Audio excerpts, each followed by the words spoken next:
back, Tampa. We're digging into a pretty serious conversation that could impact all of us at one point. We're talking about scams. In this case, romance scams. They are on a rise. 6 seasons of this show. I have done 6 seasons of stories that I cannot believe. And I tell people, if you don't think it can happen to you, you are wrong.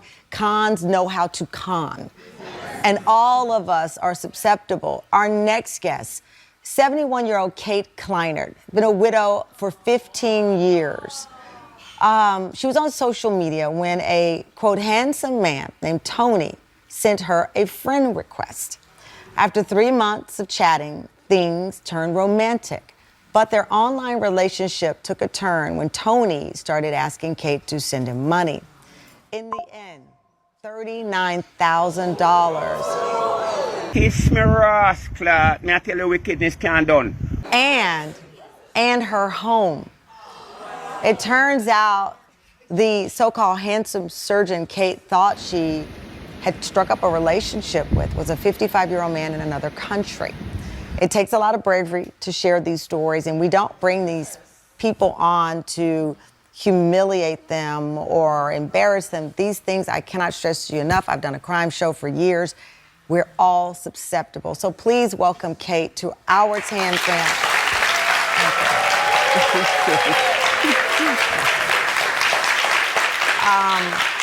First of all, thank you for joining us, because I can only imagine how this feels, and the great. It's a balance. I'm almost in tears because I've talked to so many victims and they feel shame. They're like, how could I have done this? What was I thinking? But at the time, you'd been a widow for many years. Mm-hmm. It gets lonely. You want someone to talk to. You want a friend. Right. Social media is where so many people meet friends these days. Mm-hmm. And you met this person. Yes. What was it about the person that you met online that seemed to appeal to you? Well, first, let me say I never, ever accept friend requests from people I don't know until I got this one. And I have no idea why I accepted his.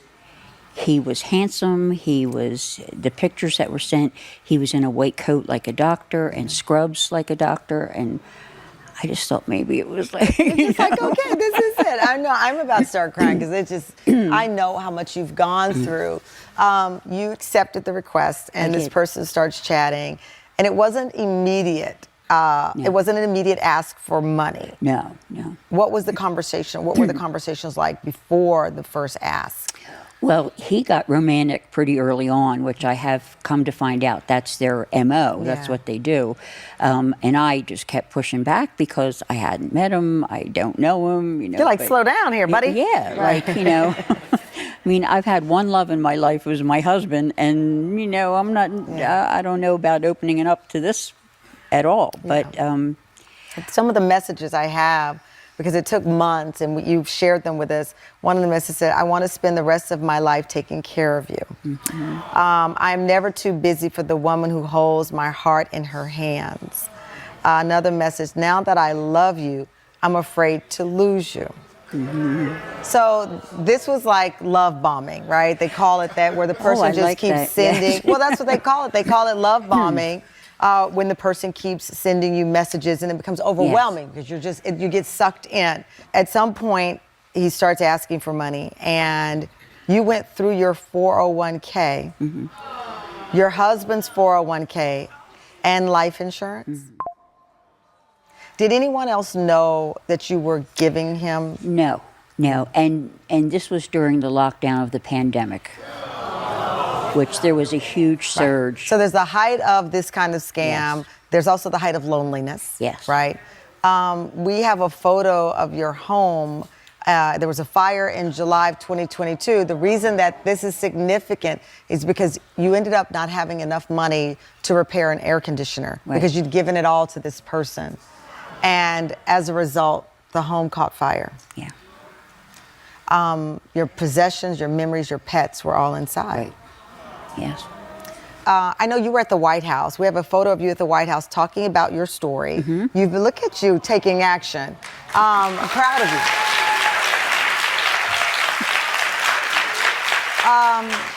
You went all the way to the White House to share your story because you don't get the money back, right? You never got the money back. It's all gone. Your life impacted forever. What do you want people to understand?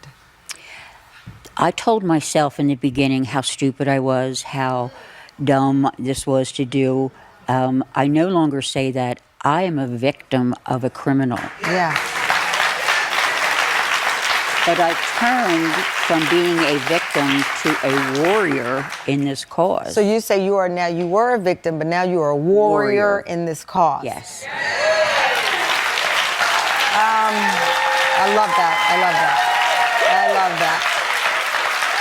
Because you seemingly doing everything right. You don't accept strangers. You know, my mom always says that my account is private. I'm like, Mom, it's private until it's not. So you accept a request from someone. At this point, what do you want to see change? Is it the laws? What have you learned from being at the White House and talking to officials? What can people do? Well, scams are certainly big in news and shows like this and what have you, in magazine articles. It's getting more coverage so people understand more, but they're not educated enough as to how devious these folks are. They are so good at what they do, so good. And they've got the patience. We in America do not have patience like that. Yeah. We want everything right now, yesterday. And what you mean by that is that they'll just keep complimenting you. It was over 3 months before Tony asked me for any money. Right. So by then, I trusted him. Your defenses were down. Yes. Because you, in your mind, you think they call you and they're going to ask you for the bank account, da-da-da. No, he or this individual just took their time, getting to know you, baiting you, setting a trap. So how are things now? Have you been able to recover at all from this? Because I know you lost so much. I have recovered, and I'm in a new place in Lancaster County, which I love living there. So it's a new life. I accept all these kinds of invitations to go out and speak. I'll speak to 5 or 500, whatever. You know. I'm so happy, and I'm so glad that you trusted us enough to come by and talk with us. We will keep you in our prayers because I know it's a journey. But again, this is a warrior who is speaking up. Thank you to Kay. Yeah, man, blessed dear. Big Voice Radio in the building. Why? You guys just watch the ultimate scam. Yo, me I tell you, these scammers not have no conscience. And really feel bad for the old lady. And it is very, very unfortunate, but females, especially the older females, you guys have to be careful because you guys are very vulnerable to certain things. You know, so I won't be saying much, but just be careful. And this can happen to anybody in a vulnerable state. So big up on yourself, be safe, but just there going easy. On the beach side right now, kinda noisy. Or just there. Give thanks for life. Life is good. Alright, respect. Boom, I'm out.